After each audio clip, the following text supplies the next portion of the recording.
Olá, eu sou Rafael Cândido de Lima Júnior, eu sou engenheiro químico formado pela Escola Politécnica da USP, graduação e mestrado, sou tecnólogo de processamento de dados pela FATEC Unesp e atualmente sou doutorando de engenharia aeroespacial na área de propulsão de foguetes. E eu estou aqui na Sputnik Comercial, através do seu braço cultural, que é a Sputnik Cultural, em parceria com a Associação Yuri Gagarin de São Paulo, que me convidaram para falar um pouco sobre o programa espacial soviético e o russo, atual, desde o Sputnik até a atualidade. Então eu vou falar um pouco sobre as conquistas, os pioneirismos e também os projetos que foram pensados e infelizmente não se concretizaram.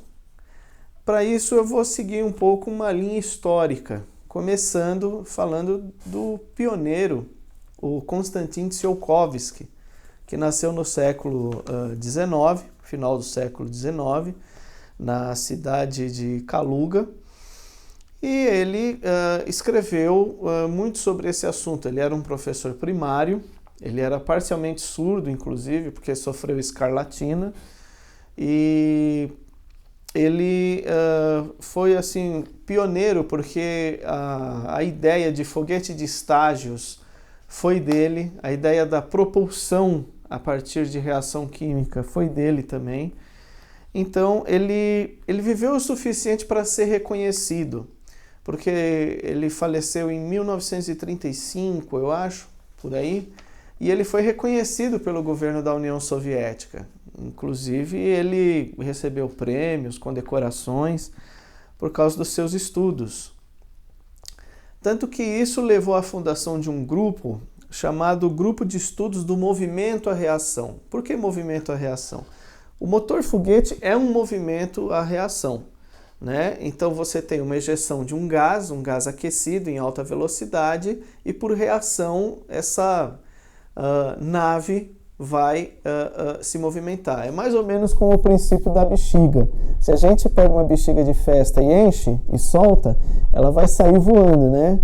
Claro, é um voo descoordenado, mas esse é o princípio da reação. Está saindo gás e está empurrando o corpo da bexiga.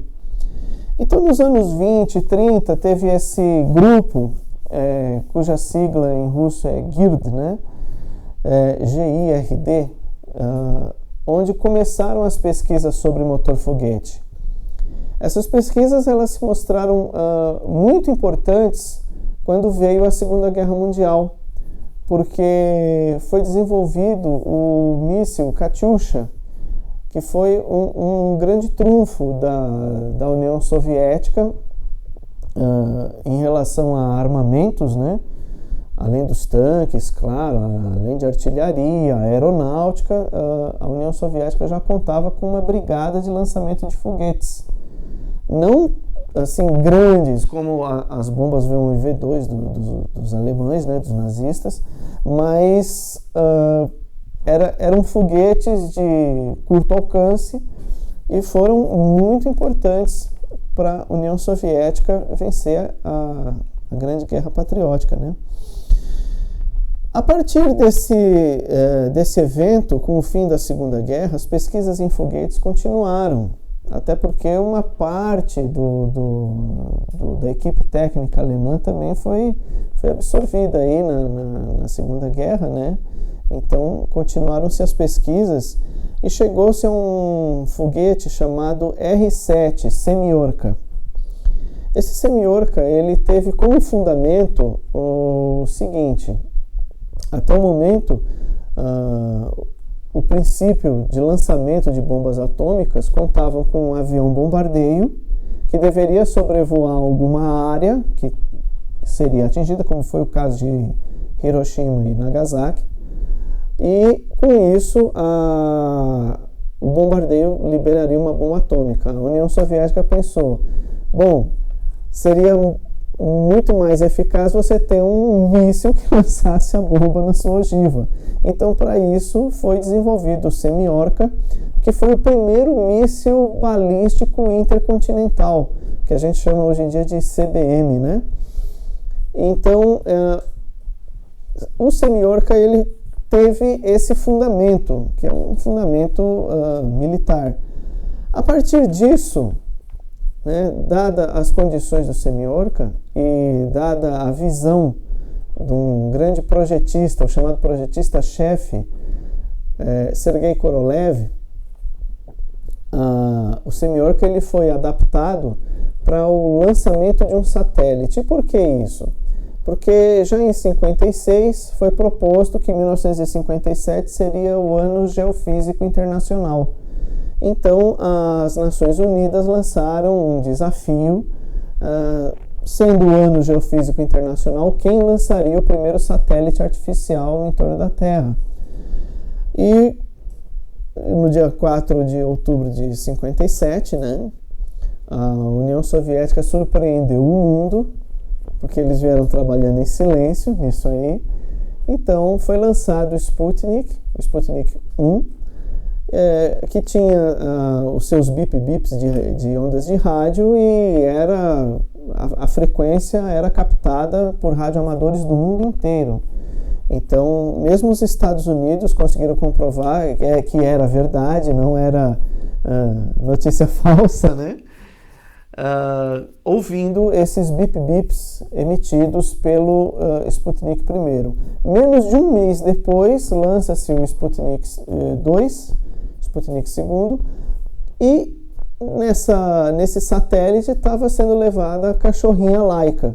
Só que, infelizmente, não havia meios desse satélite retornar, então a cachorrinha Laika morreu no espaço, né? Então, essa conquista, esse pioneirismo do Sputnik, muitas pessoas conhecem, mas tem outros assuntos do programa espacial soviético, além do Sputnik, além do voo pioneiro do Gagarin, né, que as pessoas conhecem pouco. Além de, claro, vários pioneirismos. Inclusive, vou começar aqui citando uma coisa muito importante, que é o seguinte: a primeira nave, óbvio, não tripulada, é claro, mas a primeira nave a pousar na Lua, seja por impacto, ou seja, uma nave que ela cai sobre a superfície, ou seja, por pouso suave, foram soviéticas, foram as naves do programa Luna. Então, o programa Luna, ele foi muito importante por causa do seguinte: foi a primeira missão também em que teve a fotografia, o mapeamento do lado oculto da Lua. Porque nós aqui da Terra, nós sempre vemos o mesmo lado. A Lua ela tem uma rotação síncrona, né, com a translação em torno da Terra. Então ela está sempre com a mesma face voltada para a Terra, e a face oculta nós não vemos. Foi uma das sondas do programa Luna que registrou isso aí. Então, além do pioneirismo do pouso de impacto, do pouso suave, o programa Luna tirou as fotos do lado oculto e também foi construída uma nave que recolheu o material lunar e trouxe de volta em segurança até a Terra. É um projeto totalmente automatizado, porque ao longo do tempo, isso nós estamos falando do começo, final dos anos 50, começo dos anos 60, até os anos 70, você tinha naves automáticas da União Soviética, e elas eram muito mais robustas, muito mais, como que eu posso dizer, melhor controladas do que as dos Estados Unidos. Então, outro projeto também foi a nave Zond, também voltada para a Lua.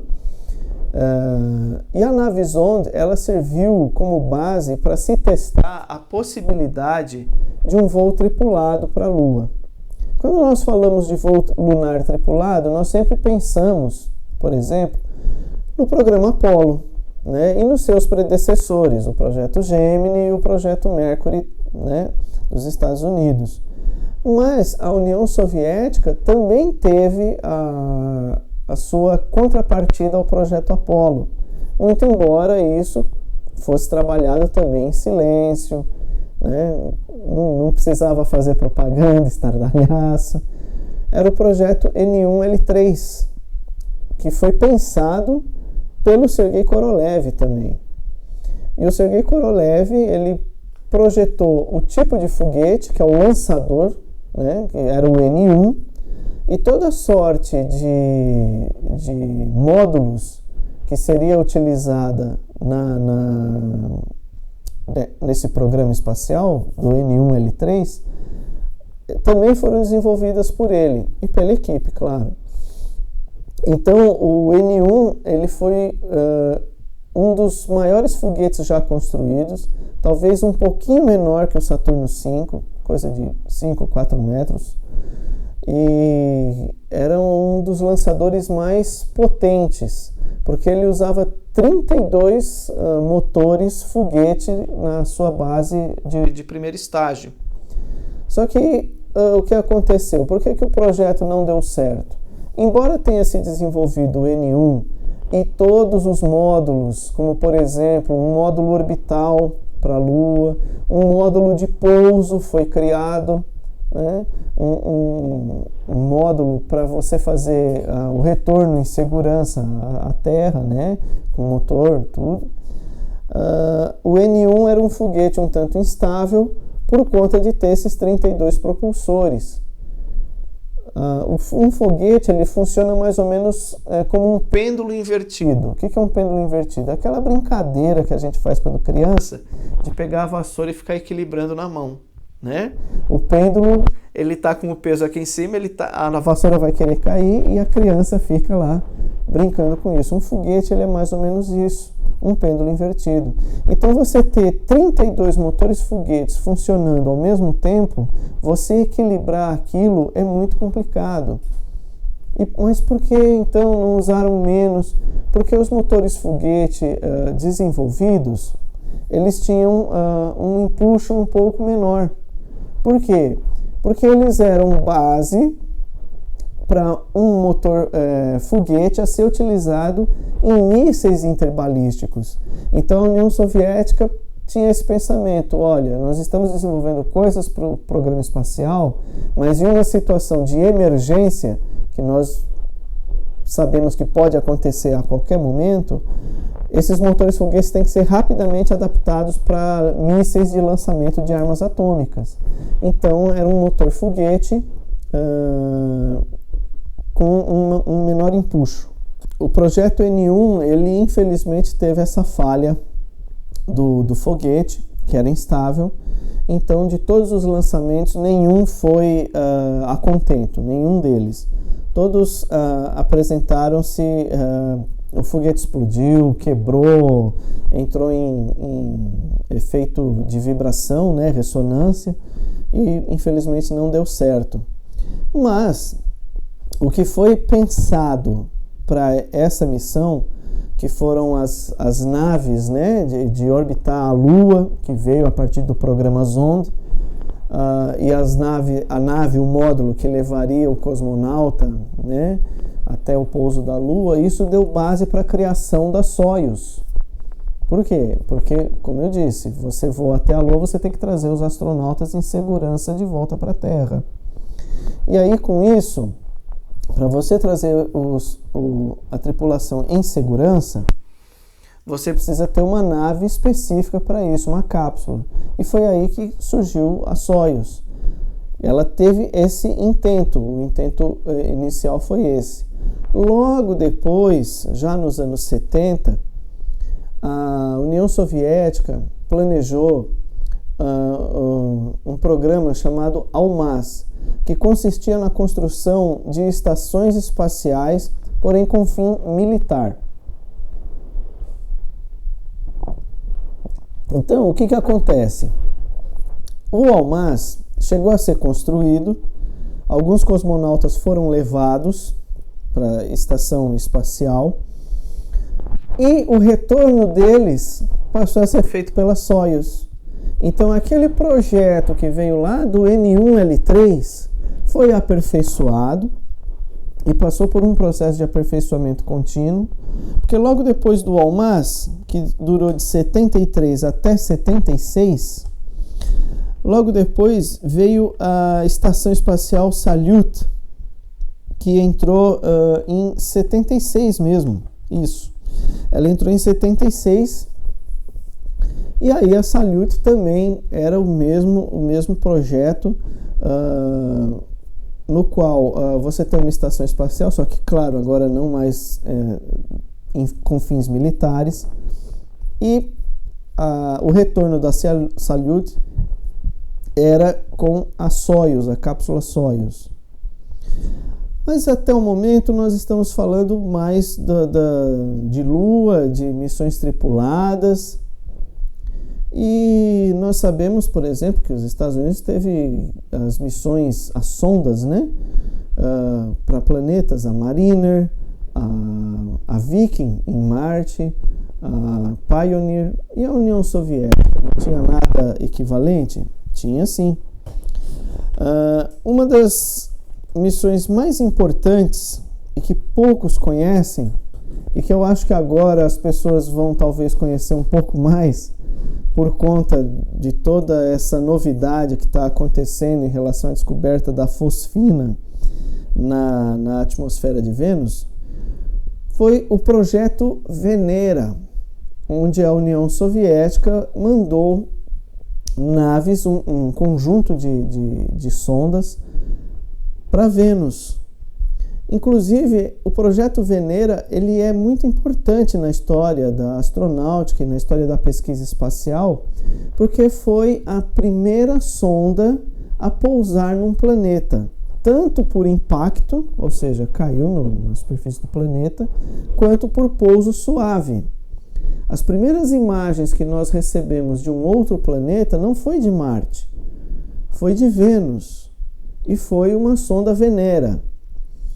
As primeiras Veneras, elas avaliaram não a superfície, mas a atmosfera, e ao fazer a entrada descobriram coisas impressionantes, como por exemplo as nuvens de ácido sulfúrico, ou seja, em Vênus chove ácido sulfúrico, foi uma descoberta das Venera.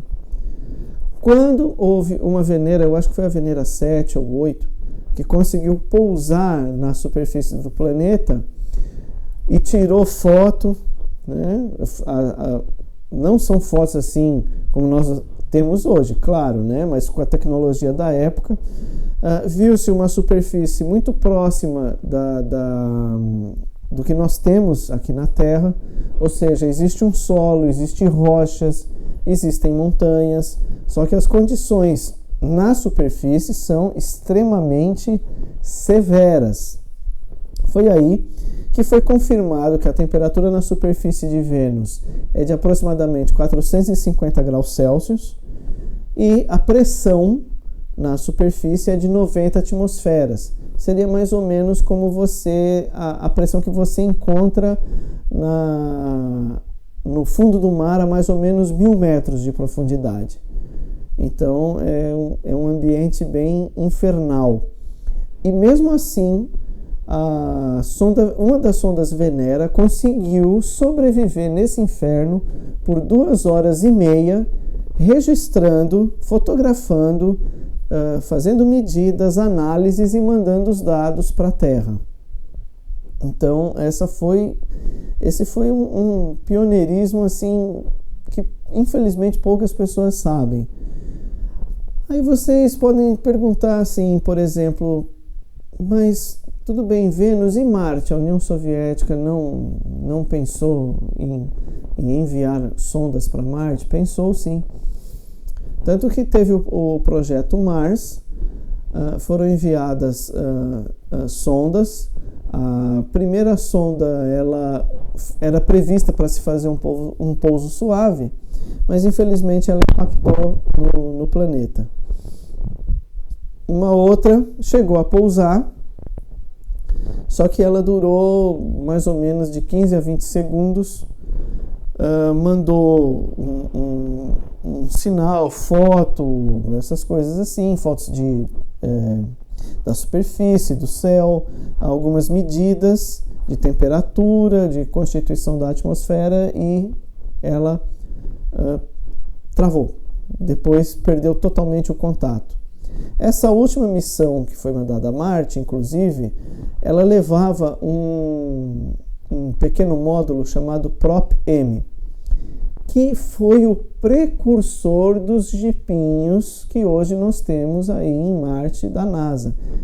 Eu vou contar mais para frente, mas esses jipinhos nasceram nas pranchetas da União Soviética.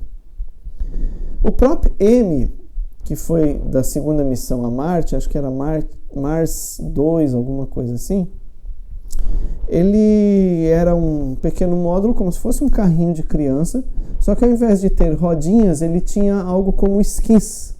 Então ele deslizava. E ele não tinha autonomia. Ele era ligado à sonda principal por um cabo, então ele poderia... A ideia, né, era essa. Ele poderia se deslocar na superfície até mais ou menos uns 10 metros, 12 metros, depois voltaria, mudaria de direção e assim vai. Então, em torno da nave você poderia cobrir uma pequena área para se fazer estudos, porque o Prop-M tinha alguns equipamentos científicos para se fazer análise de solo, né, análise de rochas e assim. Mas outra coisa interessante dos projetos para Marte é que nos anos 80 houve a missão Phobos, onde a União Soviética tentou pousar uma sonda na Lua Phobos. E onde é a Lua Phobos? É uma das luas de Marte. Marte tem duas luas, Phobos e Deimos. Porém, elas não são redondinhas como a Lua da Terra. Elas parecem assim, duas batatas. E Phobos é a maiorzinha. Então foi feita a tentativa de pousar uma sonda em Phobos. Seria a primeira vez que uma sonda pousaria num satélite de um planeta, só que infelizmente não deu certo, porque faltando pouco para se fazer o pouso, a nave perdeu contato via rádio. Então o que se tem são alguns dados como fotos, dados da telemetria, né, que vai se aproximando do satélite, mas não se sabe se ocorreu realmente o pouso. Provavelmente sim, provavelmente a nave pousou, mas pousou no automático, porque foi perdido o sinal, infelizmente. E isso é 1980, por volta de 1987, por aí, 88. E nos anos 80, é importante citar também uma missão que ela foi pioneira no seguinte sentido. Hoje nós temos aí a nave que pousou num cometa, né?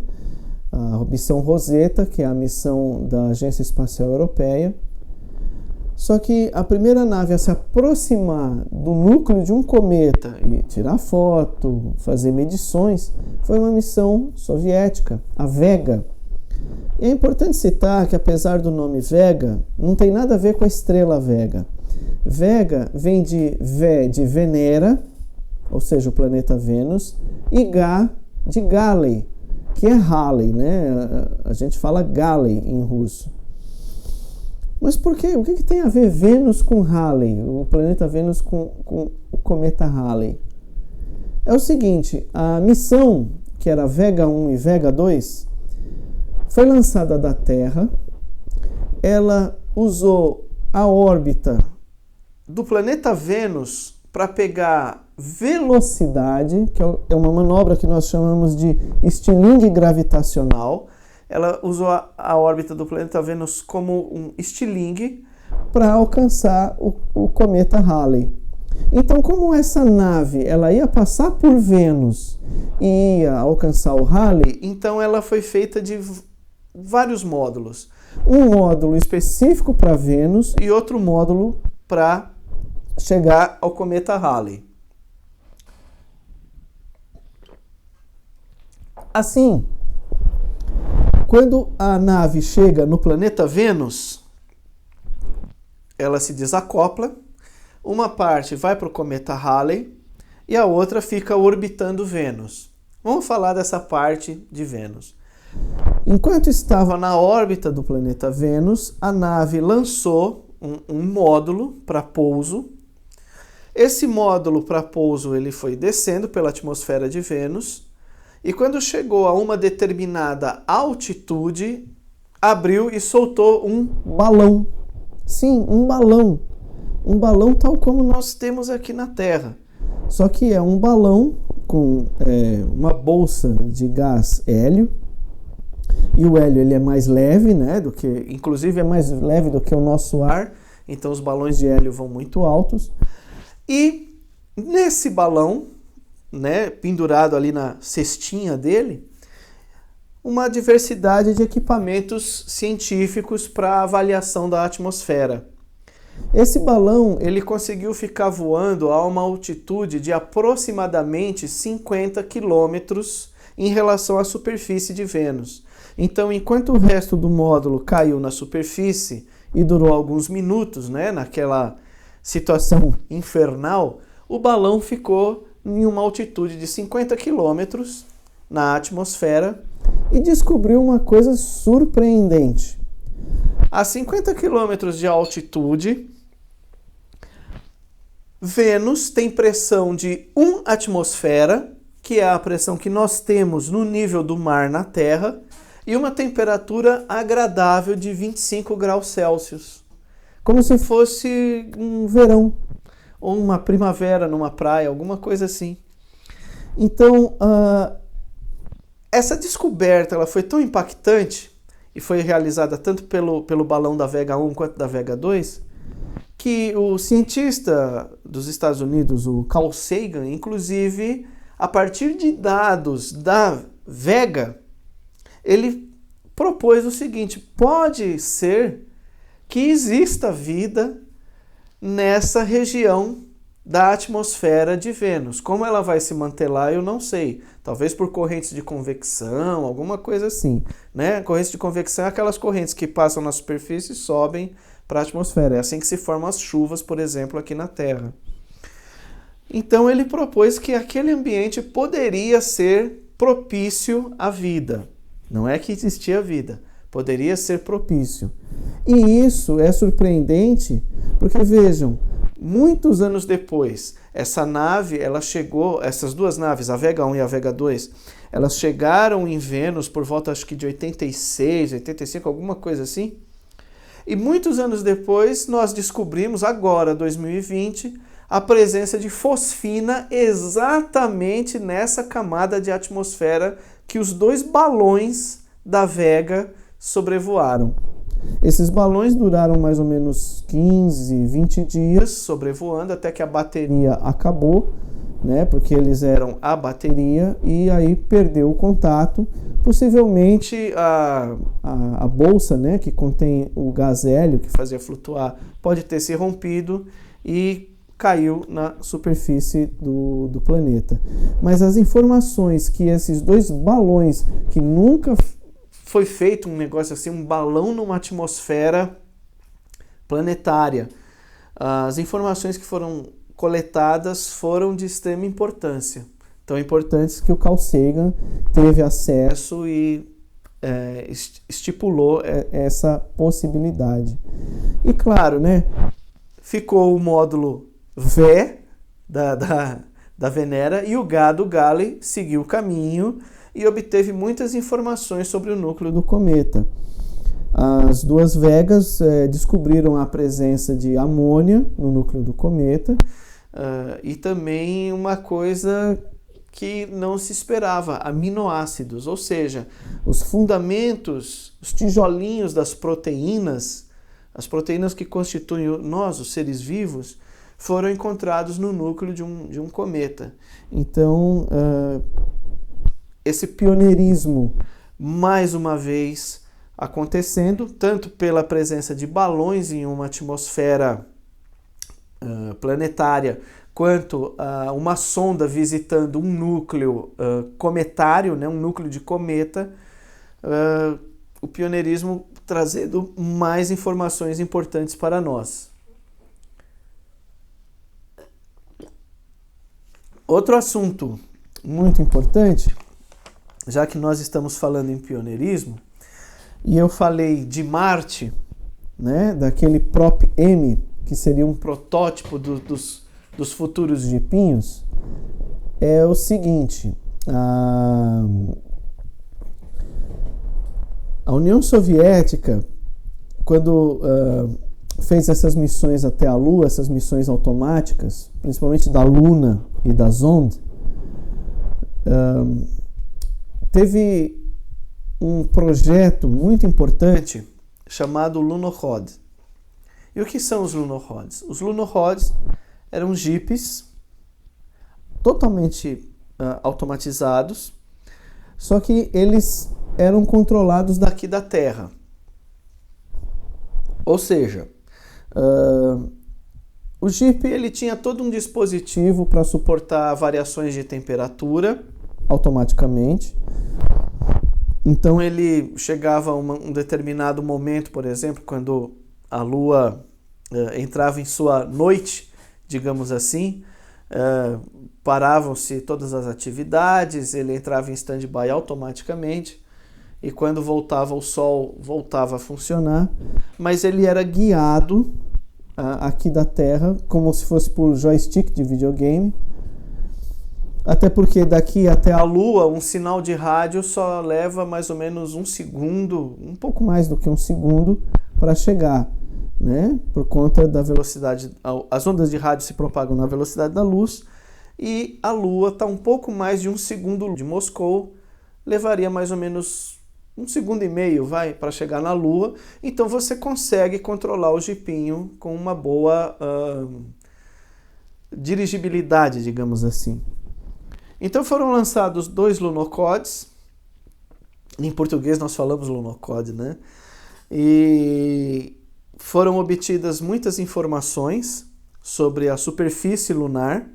E o que é mais interessante é o seguinte: para a época, aquilo foi uma coisa tão inovadora que chegaram a cogitar de que haviam 2 anões suicidas em cada Lunokhod que estivesse pilotando os 2 jipinhos. Óbvio que não, isso não aconteceu. E esses 2 jipes, eles têm uma história muito interessante, porque pela sua automação, né, eles foram criados por uma mente tão brilhante, que eu considero uma mente tão brilhante quanto o Sergei Korolev, que foi o Alexander Kermoudzian.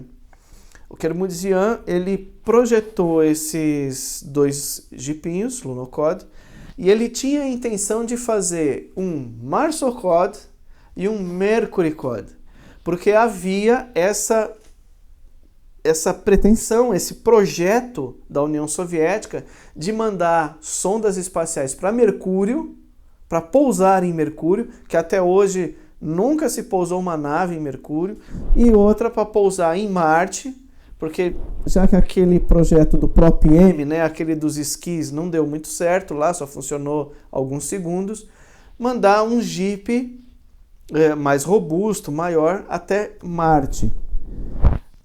Só que infelizmente isso não foi levado à frente, mas os projetos ficaram guardados. Quando veio o colapso da União Soviética e o nome do Kermoudzian foi lançado ao mundo, não só por conta do colapso, mas também por conta de Chernobyl, do acidente nuclear, porque na emergência ele conseguiu recriar os jipes Lunokhod para fazer o resgate de material, de pessoas. E com isso o Lunokhod ele foi reavivado na época, né, do acidente de Chernobyl, e por ser automatizado ajudou muito as brigadas que estavam ali lutando contra o tempo e contra a radiação, né? Então o serviço de um Lunokhod equivaleria ao serviço de centenas de homens, e isso foi uma coisa fantástica, mais uma vez mostrando o quanto que a tecnologia espacial, o desenvolvimento da tecnologia espacial é necessário. E por fim, né, como eu estava dizendo, com o colapso da União Soviética, o Kermoudzian foi convidado a visitar os Estados Unidos e foi lá que ele apresentou o seu projeto do Marsocod para a NASA. E a NASA topou a parada e construiu os Marsocods, que é o que nós chamamos dos jipes marcianos. Então os jipes de Marte, como eu disse, eles nasceram nas pranchetas da União Soviética. A NASA está levando a fama, mas historicamente veio da União Soviética e principalmente da mente brilhante de Alexander Kermoudzian. E para terminar, falar aqui de três projetos que foram muito importantes, mas que infelizmente não foram realizados. Na verdade, um foi realizado, né? Foi o projeto do ônibus espacial Buran, que foi o único ônibus espacial com voo totalmente automático. O Buran, ele foi assim como uma resposta ao que os Estados Unidos começou a desenvolver, o Discovery, a Columbia, a Atlantis e o Challenger, né? Que infelizmente teve aquele acidente. O Buran foi lançado através de um foguete chamado Energia, que é um lançador pesado. O Energia é um dos foguetes mais potentes e ainda está em funcionamento. E o Buran não era tripulado, ele fez o voo totalmente automático, não tinha tripulação. Ele fez o voo em órbita da Terra e pousou como um avião, veio planando e foi totalmente bem sucedido. Só que era muito caro manter esse projeto. E, infelizmente, já no final dos anos 80, nós sabemos, a União Soviética passava por problemas econômicos. Os outros dois projetos que eu citei, um era o projeto Vesta Tsiolkovsky. O que era o projeto Vesta Tsiolkovsky? Era naves duplas, assim como a Vega, que levava um módulo, uma nave para Vênus e outro para o cometa Halley. O Vesta Tsiolkovsky seriam naves que levaria a nave Vesta, que essa nave Vesta, ao chegar no cinturão de asteroides, ou seja, depois da órbita de Marte, ela se separaria para pousar em algum asteroide do cinturão de asteroides. E a Tsiolkovsky, uma iria orbitar Júpiter e a outra iria orbitar Saturno. Foi todo feito um procedimento para o projeto, mas infelizmente ele não foi concluído também, porque foi pensado já nos anos 80 e, como já disse, a situação econômica não estava muito boa. Por fim, um projeto que eu acho inovador, e ele foi pensado nos anos 50, logo depois do Sputnik, que é um projeto do Sergei Korolev, é o projeto TMK, MAVER. TMK vem de naves interplanetárias. E o MAVER vem de Marte e Ver de Venera. Eram missões que seriam tripuladas, uma seria enviada para Marte e a outra seria enviada para Vênus.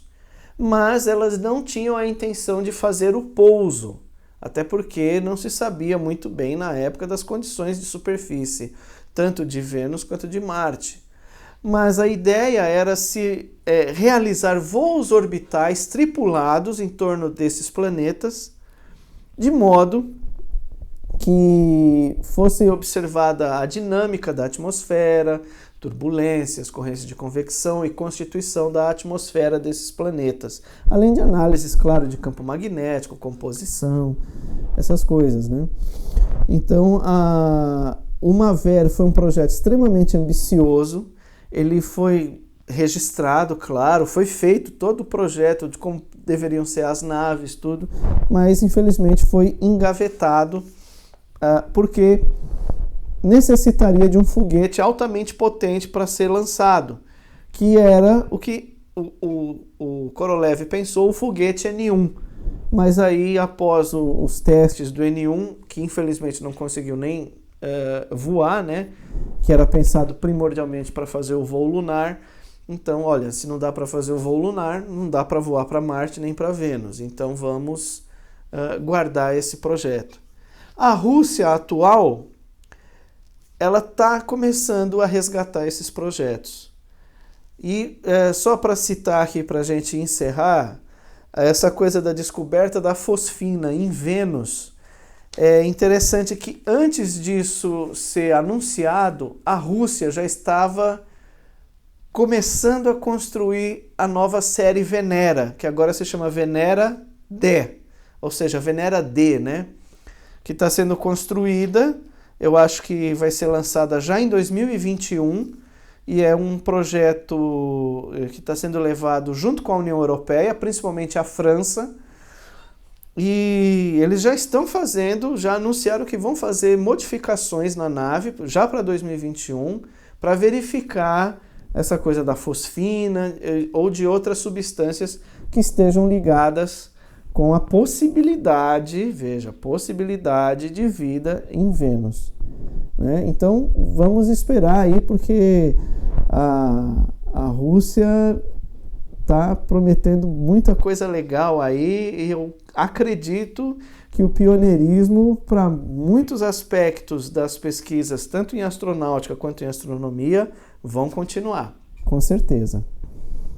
Bom, eu gostaria muito de agradecer a Sputnik Cultural, né? Os eventos organizados pela Sputnik Cultural têm o apoio do Consulado Russo de São Paulo. Agradeço também a Associação Yuri Gagarin de São Paulo, e faço aqui uma pequena propaganda da revista Astronova, da qual eu sou um dos editores, que é uma revista online, totalmente gratuita.